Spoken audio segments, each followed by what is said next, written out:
Gerund as subjects.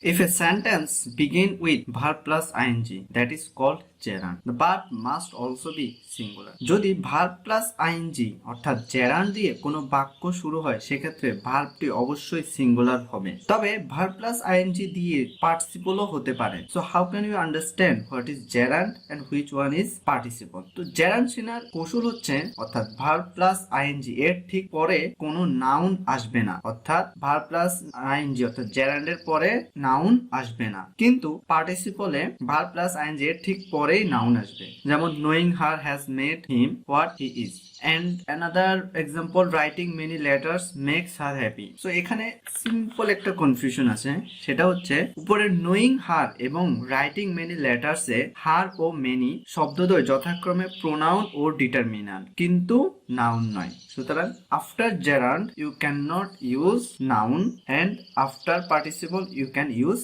noun. So this is the way of you understand what is gerund and what is participle. Thank you.